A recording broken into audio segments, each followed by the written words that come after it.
I introduced you as a former pastor and as a former virgin, I guess. But can you walk us through a little bit of your story? Now, I just got to call you out on something here, okay? So, Sure, I hit mean, me. on the one hand, right now you're branding me as a former virgin. Yet on the other hand, I think just a few minutes ago, you said that virginity itself isn't real. So I almost wonder, unless you're saying, that I was never real, right? That I myself, if I was a virgin, virginity is, then I wasn't real until now. I am. Self-actualization, bitches, I don't know, but yeah. So yeah, no, the philosophy of it is screwy as hell. But if virginity isn't real, the construct, man, can definitely follow us around, right? No, absolutely, and I'm just having a little fun with that. But no, in terms of my story and whatnot. So former evangelical pastor. Really, we can go back to when I was in high school. Was very serious as a high schooler, way too serious. Definitely had to catch up and make up for it later in life in my 30s. But started my first ministry in my public high school at the age of 16. Went on to win an award and some things like that. Started preaching when I was 17, preaching on Sunday morning at the church worship service and whatnot. Did a lot of camp counseling, was a camp counselor at Bible camp and all that good stuff. And actually then even when the Billy Graham Crusade came to the Minneapolis Metrodome in the late 90s, I helped staff it. So, I mean, in all of this in high school, I was all in. I was sold out, as we used to say. And then from there, it simply made sense, right, to go into actual ministry, right, as my profession. So right after high school, and I grew up rural Minnesota, packed up everything I had, went to the great city of Chicago, picked up a couple theology degrees, pastored a couple churches. Along the way, got married when I was 20 years old to my high school sweetheart. Only the second date I had ever been on, my first girlfriend, and got married at the age of 20, started making babies, whatnot right away. The upside of that is next year I'm going to be an empty nester. So starting early. Start early, finish early. But no, and so then we get to 2010, and I'm in my 10th year of the 12 total in ministry at my second church now. And I get to the point where I am starting to, as I'm reading the scriptures, right, the inspired, inerrant, authoritative word of God. And as if I'm they reading hadn't this, used that word inerrant, if they hadn't have challenged us that way, they might have pulled it off. But anyway, keep going. Seriously.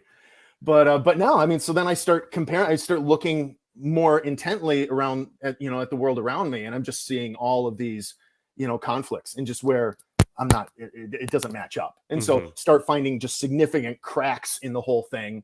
It fought desperately to hold my faith and keep it intact over the next couple of years. I really loved my faith. I loved pastoring. I was very fortunate, I guess you could say, in that all of the churches I was ever involved with were all fairly healthy churches in terms of social dynamic, theology notwithstanding.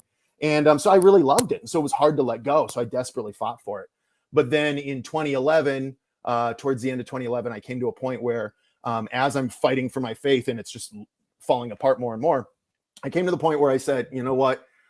Either I am not fit for ministry, because as much as I'm trying to believe, I fucking can't. So either I'm not fit for ministry, or ministry's not fit for this world, because if I'm right about these inklings, then it's all bullshit. So either I'm not fit for ministry or ministry's not fit for this world. But either way, I need to step away from past. So I actually exited the pastorate even before I had really come to grips with the fact that I was becoming an atheist. And then just a few months later, I was like, all right, I'm an atheist. Start blogging about that. And within that context, lost my marriage. So that fell apart kind of all right. The divorce was finalized almost to the week, 1 year after I departed ministry. Wow. My transitional career was I was a steakhouse pastor downtown Chicago. And so suddenly then at the age of 33, now divorced, working downtown, nightlife all around me, I'm suddenly finding myself a single adult for the first time in my entire life at age 33. With all that permission, yeah. Exactly. It had never, had only slept with one person in my entire life, had only kissed one person in my entire life, only went on a date with 2 people, 1 girl, and suddenly, oh my Lord. Well, I guess that's the summary statement. Yeah. That's the backstory. Yes. Well, I don't even know if I can count those before you were 20-year-old type of dates, right? Like I think I had maybe a few more quote girlfriends before meeting my future wife at 16. But I relate to so much of that. And I just remember when I went through that deconstruction period, how exciting / terrifying it was to be like, okay, all I know is that apparently now sex is okay, which had no idea previously. Yeah. And I know that I'm supposed to be good at it, but what the fuck? What was it like for you to begin to like date around and to explore yourself in that way? Yeah, I mean, in a way, it was fantastic, right? I mean, it was great. I absolutely loved it. And yeah, I kind of gave myself permission to explore, right? I mean, so now with my new transitional career, you know, I mean, you think like normal 9 to 5, you know, typical work day. Folks, they get off at 5, they do a 5 o'clock happy hour, polish off a couple beers, and they're home in time for dinner at 7, you know, or whatever may be. Where now in restaurant world, your work day is ending at like midnight. Yeah. Thereabout, and happy hour doesn't end till 5 a.m. And so I'm going out 3, 4, 5 nights a week, all summer long. And because I'm a manager, I'm still at work at 9 a.m. So I'm getting home at 5 and then being back at work at 9. And I basically didn't sleep for a whole summer. So yeah, I just allowed myself to explore and kind of figure things out. Made a lot of mistakes. Some of them we can talk about here. Sure. But one thing kind of funny, I think, is I really thought that I knew everything there was to know about women, right? So I'm operating from, especially back then, from this very, you know, kind of traditional cis het, you know, kind of structure, right? Cisgendered, heterosexual. And so, you know, I'm just looking to, you know, in a lot of it kind of toxic framework, or at least less than healthy framework, right? And so it's like, well, I just want to go out and I want to sleep with as many people as possible. And what's the secret key to unlocking that that pathway? But I thought, as a minister, you know, I spent 10 years doing school, at least part-time, between my bachelor's and my master's. All of it was in a seminary setting. So taking tons of courses on psychology, on counseling. I know for some of us, maybe we work from more of a fundamentalist background where it's like, wait a minute, churches don't do psychology. Science. Mine is a little more just, you know, kind of at least what was typical cotton candy, mainstream evangelical, and actually sliding a little bit more to what used to be known as the evangelical left. I don't know if the evangelical left still exists. Right. But so I ended up kind of fairly progressive, at least in certain things. But all those counseling classes and psychology classes, oh, fam, I'm like, oh, I got this on lockdown. I know how the female brain works. I know what they desire. I know what they're looking for. I know how to unlock it. And I failed miserably. I had no idea what the hell I was doing. Yeah. Just watch this one YouTube video, a little bit of negging, you'll be fine, right? Exactly. Yeah. So it was a bit of an adventure. But I quickly realized I don't know what the hell I'm doing. And so I started, over that first year, I started drawing upon the voices around me. Some of them that weren't so healthy. Yeah. I've spent some time in restaurants. I've spent some time getting advice on women at 2 a.m. It's not always the best advice. Yeah. No, it's really not. Ended up hiring a dating coach, actually, about a year in. I was so frustrated and just had no idea, you know, just broken over I have no idea what the hell I'm doing. And so hired a dating coach, and there was some good stuff there. I mean, great stuff for like building confidence, the ability to find your own way to flirt, and, you know, things like that was fantastic. But it also had more than its own fair share of toxicity. And in some ways it was less a dating coach situation and more of a, how do you manipulate women to bang as many people as quickly and as fast as possible kind sort of thing. That pickup artist type mentality. That's exactly what a lot of it was. So But that, that's kind of where that went from there, I guess. Yeah. Well, I mean, as you're opening up and you finally have this like permission and the Bible handcuffs have been ripped off, what were some of the, big fears to overcome or some of the like in particular challenges that you were worried about?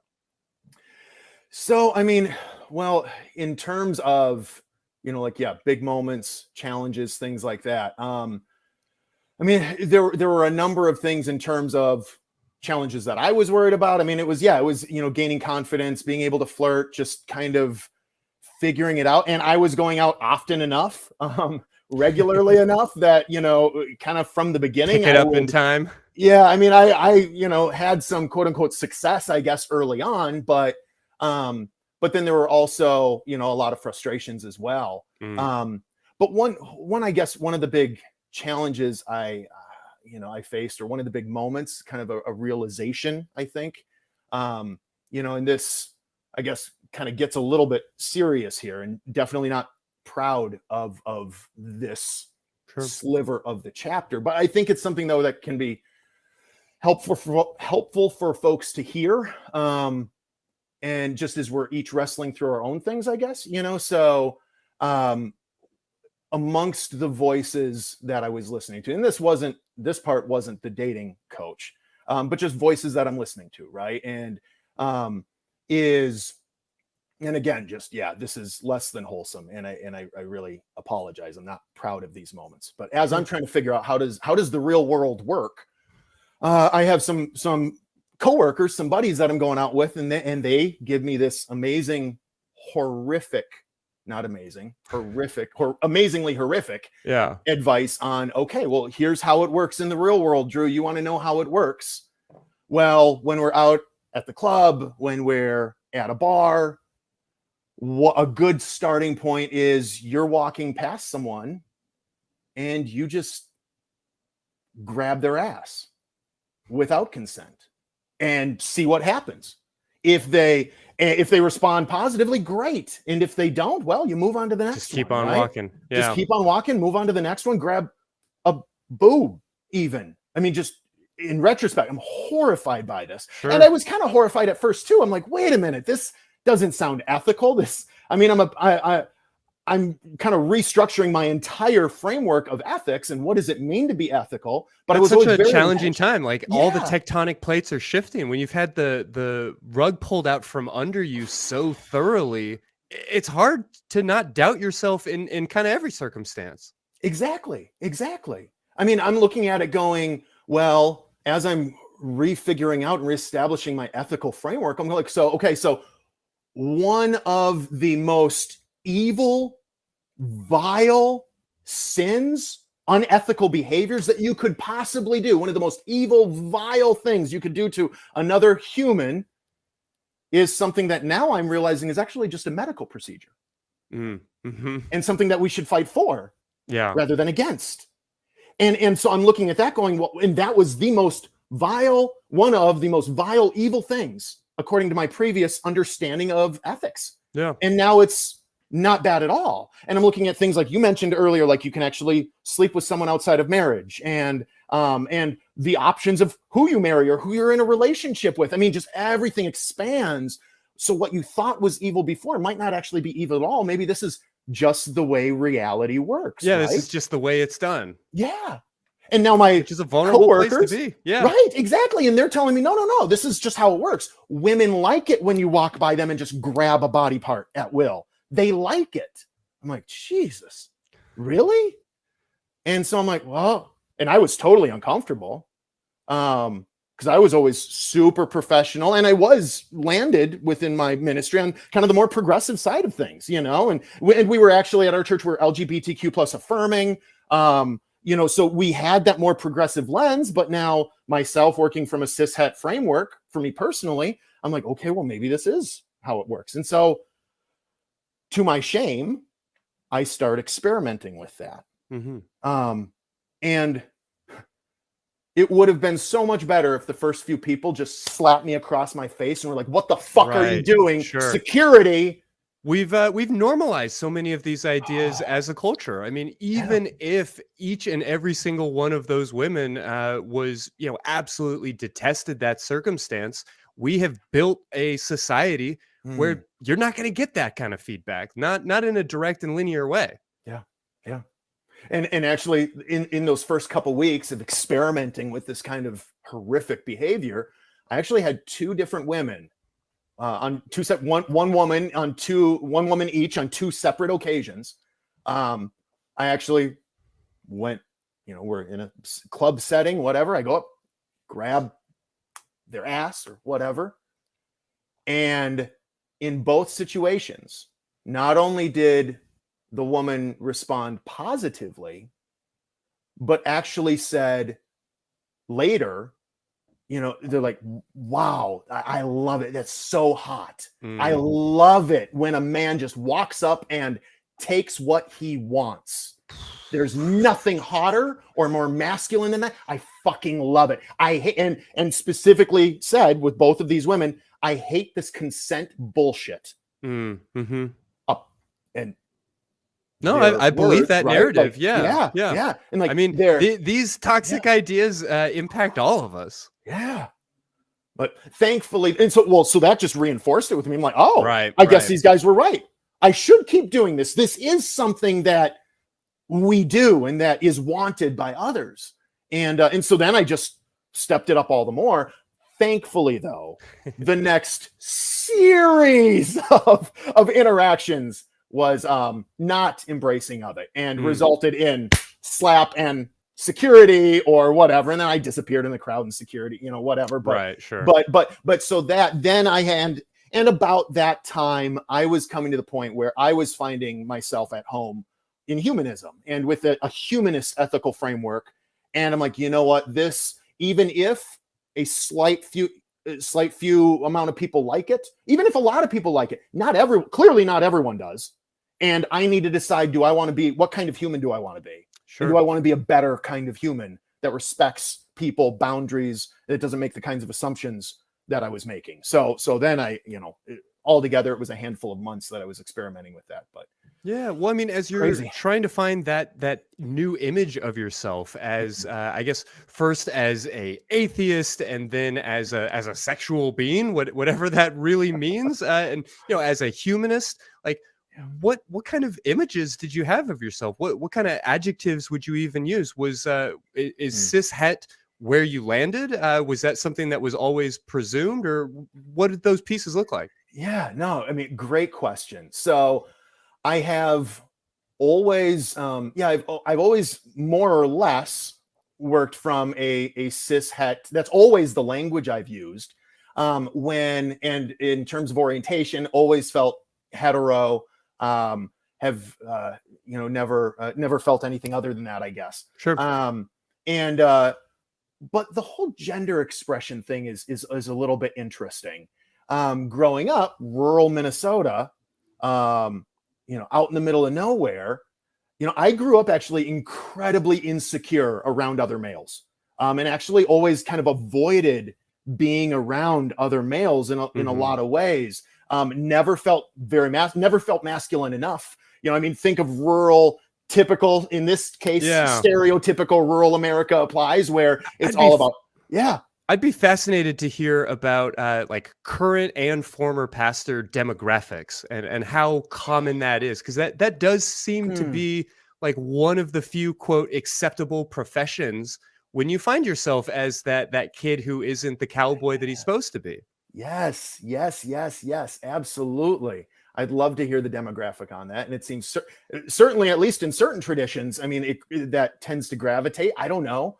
But yeah, no, I mean, I just, I didn't I've never enjoyed hunting, fishing, cars, in high school. Like, what's your dream car? I don't know. What are the options? I had no clue. Sports, never tried flirting with sports for none of that. And so, trades and working with, none of that has ever applied or been an interest or cared at all my entire life. And so like as a teenager, I just, never, then fast forward to when I was a pastor. And being a pastor on sort of that more progressive side of things, and when I say that I was evangelical, if you define evangelicalism as kind of the litmus test is, do you believe the Bible is the inspired, inerrant word of God? Well, I did, but in terms of what it means, though, whatever the hell it meant, we interpreted it a bit more progressively, right? Both in terms of economic, in terms of what's expected of government, the role of government, all of those kinds of things. Socially, sorts of standards and things there. But so I become a pastor, and especially by the time I was at my second church where I was the lead pastor, there I kind of took the attitude of, coupled with the fact that I never really felt very secure in my masculinity, or at least in the type of masculinity I thought I had to have.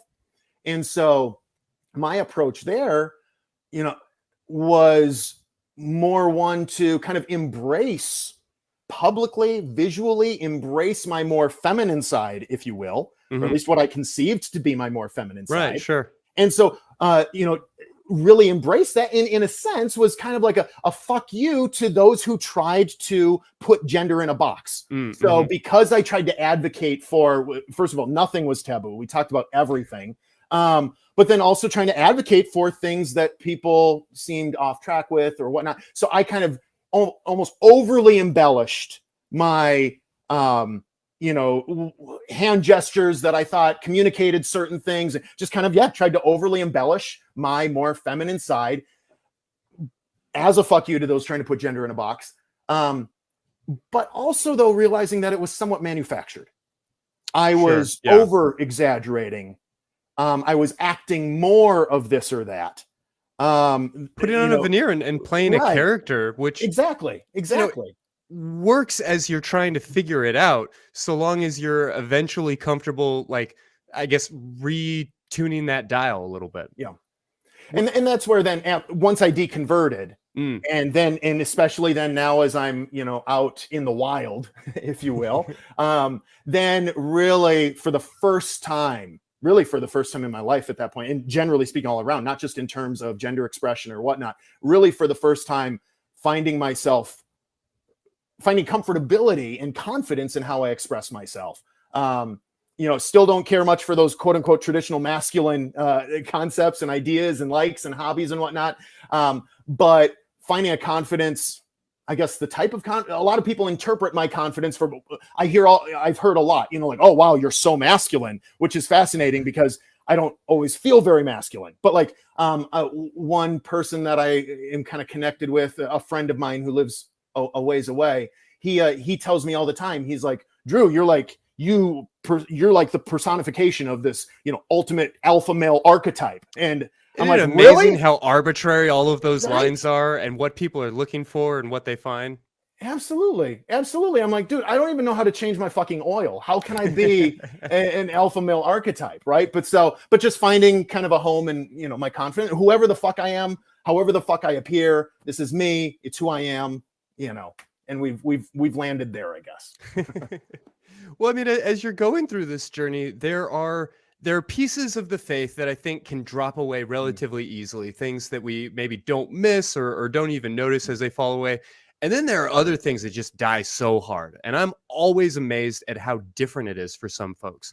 I came to the conclusion that there is no God. I came to the conclusion immediately afterwards that meant that there was no hell. And that was kind of the last time I thought about it. I meet people all the time who are still struggling with the terror of hell. At the same time, I know for myself, like, I cannot get certain worship songs out of my head. And at 2 a.m., that can be a more perverse torture than any fear I could possibly conjure. So, we all have these different things that kind of linger. What were some of your experiences or some of the things from your past that maybe held you back or took a little longer to slough off? I mean, it's a great question. I guess kind of like yourself, there's a lot of those things like, in terms of hell, I think the reason why hell never bothered me, and I know a lot of folks, I mean, there's so many triggers surrounding a lot of this stuff, right? And so much trauma.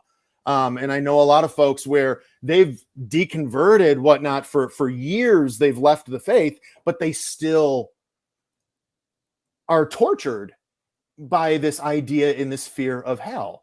For me, I think even when I was a Christian, I was never scared of hell. Like I was secure in my salvation, if you will. Sure. So I've never been fearful of hell. Once I stopped believing it existed, well, especially then I don't believe in it. A lot of that stuff for me, I think that the biggest thing for me was because in my faith, I was so intentionally driven. Like I was one of those guys where every day I woke up, took a knee at the end of my bed and said, dear Lord, what would you have me sacrifice for you today? What would you have me sacrifice for you today? Nothing matters to me more than you, following you. I was one of these guys who was like always just kind of had this dialogue of prayer in the back of my mind and regularly saying, Lord, here's what my thoughts on this. I think I'm going to go do this. If you think I should do something else, or you think that I should take a different spin on it, then Lord, I'm asking you to please have your way with me, change my thinking, give me a new direction. And so that's very much day to day, constantly. What would you have me sacrifice? How can I put everyone else before me? Sacrifice my own desires in everything, and just trying to live very much so what I thought is the correct ethic. Then you fast forward, now I'm in process of deconverting. And I'm like, holy fuck, I don't have any idea how to function anymore. I don't even know what that looks like. How do I just make my own decisions and just live by my own agenda? And how do I restructure that ethic? Like I like had to move out of the house and just like get away and just like go on like almost like a sabbatical, or just like, just get away, an elongated retreat, like a months-long retreat, to just be like, how do I reform what I see as right and wrong? Yeah. Which that kind of stems into some of the things that we were looking at right when we were talking a few moments ago in terms of ethic. And then eventually settled in with found a home in humanism. But yeah. Well, I'm glad that you did. I'm glad that you left a lot of these things behind and are telling your story and offering a little bit of support to folks. We've got a couple of people on the phones that I'd like to talk to, but before we do, I've got a question from the chat I thought you may want to weigh in or may have some insight on. The question is, how can we help incels realize it's okay not to have sex, or to help them find a way to have sex? I mean, what can we say to incel culture to, I don't know, break up that logjam or maybe help support some of these people?